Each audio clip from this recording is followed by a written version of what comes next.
quand Valentin et Jean-Paul font du prophétisme d'extrême droite, je ne suis pas d'accord. Oui. Mais néanmoins, il a fait un tas d'observations très intéressantes. Oui. C'est ça. Valentin, il est beaucoup plus virulent que moi, hein. Moi je ne dis pas tout ce qu'il dit. Hein. Les observations de Jean-Paul sont très intéressantes, je suis d'accord avec les observations, mais quand ils se mettent à faire leur prophétisme d'extrême droite, ça ne marche pas. C'est pas un prophétisme d'extrême droite d'ailleurs. On retombe dans le débat sur qu'est-ce que c'est que la gauche et la droite. Ouais. Pour moi, c'est le prophétisme de gauche. Ou de gauche, oui.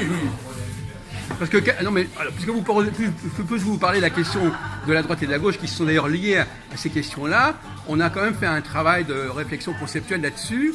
Qu'est-ce qui définit l'esprit gauche et l'esprit de droite, hein? Tout à l'heure, j'ai dit, par exemple, la volonté de maintenir l'unité du peuple, c'est un point de vue de gauche, en fait, hein. La droite, elle est supranationale, c'est les états-majors qui s'entendent sur le dos du peuple. L'Union européenne, c'est un concept de droite, c'est pas un concept de gauche. Non, mais je suis d'accord. La colonisation, c'est un concept de droite. L'occupation des territoires étrangers, c'est un concept de droite. Disons que C'est pour ça que la gauche fait un procès, parce qu'elle sait très bien que l'immigration a été provoquée par la colonisation, et donc en s'attaquant aux immigrés, il s'attaque à la droite qui a colonisé. Oui. Non, mais je veux dire... Ah, Non, laisse-moi conclure. Le défaitisme, c'est l'extrême gauche et l'extrême droite qui se rejoignent. Oui. Dans le défaitisme. bon d'accord, pourquoi pas. Là, Oui, je veux bien. on se comprend, je veux dire. Et je ne marche pas dans le défaitisme, qu'il soit d'extrême droite ou d'extrême gauche. Là, je viens de développer une théorie qui me paraît amusante. Sans le vouloir, tout d'un coup, je dis... Tenez, allez-y. Je dis que l'attaque contre les immigrés, c'est en réalité l'attaque contre la droite. Parce que c'est la droite qui a colonisé l'Afrique. Oui. Et donc, par conséquent, on dit... Vous avez colonisé l'Afrique, vous avez provoqué, et l'Afrique, il y a maintenant les gens qui ont vécu en Afrique, ils viennent en France, ils sont immigrés, donc c'est votre faute. Donc en fin de compte, là aussi, il faut regarder les choses au deuxième degré. Le discours contre l'immigration, c'est un discours contre la droite coloniale. Oui. Donc là aussi, c'est pas innocent du tout comme point de vue. Moi, j'essaie de voir en arrière, en amont, ce que c'est. En fin de compte, si je suis de gauche, j'attaque.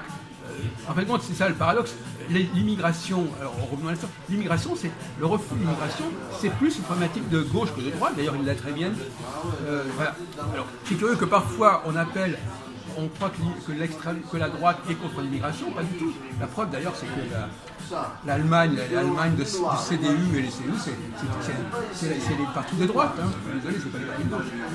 Madame Merkel, c'est pas le parti, c'est pas les socialistes, Merkel. Et voilà. Bon, donc, je veux dire par là qu'il faut essayer de trouver les vrais. Par exemple, là, justement, je viens d'attaquer là, Jean-Paul, je lui ai dit, votre discours, pour vous, enfin bon, chacun voit midi à sa porte. Pour vous, c'est catastrophique, mais moi, je ne suis pas d'accord pour acheter votre discours. Parce que moi, j'ai toujours dit que ça ne me gêne pas qu'il y ait différentes populations, qui parlent différentes langues. Toutes ces populations vont... Où est le problème? S'affronter avec la police ou remettre l'État en cause de manière violente, ce qui commence déjà là, et que ça va s'accentuer, ça va se développer de manière violente. Et comme l'armée est en train de s'y préparer, elle est en train de se préparer à quoi? À aller exfiltrer des gens, des Français de souche, qui sont dans des endroits, et des Juifs. Ils sont en train de se préparer à tout ça. Donc tout ça, je pense que ça va quand même troubler votre tranquillité. Pas du tout, au contraire. C'est le contraire. C'est la mixité qui perturbe la tranquillité. C'est pas l'apartheid. L'apartheid, ça permet la tranquillité, au contraire. Tout à fait, ouais, mais bon, entre le changement, le passage d'un point A à un point B, ça va être chaud, quoi. Je crois que vous ne nous avez pas convaincu de votre analyse catastrophique, etc. Moi, je veux dire que, voilà, il y a des bouleversements c'est parce qu'on ne veut pas accepter le cours des choses qu'il y a un problème. Parce qu'on refuse certaines choses qu'on a un problème. Si on acceptait que les musulmans puissent fonctionner comme ils l'entendent dans tel et tel quartier, ils seraient beaucoup plus calmes. Et si on les remettait pas en question, ils seraient beaucoup plus calmes. Si on les laissait vivre comme ils l'entendent dans leur coin ou dans leur profession, ils seraient beaucoup plus calmes. C'est des gens comme vous qui veulent... Non, moi je suis. Non mais, ils Moi, seraient... je fais le constat. Je dis que ça n'est n'est pas ce qui est le mieux ou pas. ça n'est pas...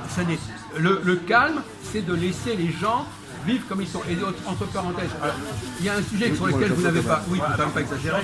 Je rachète. Oui. Si tu veux, je te rachète. Je rachèterai. Oui. Non, vous pouvez même le payer tout de suite. Non, moi je vais l'autre là.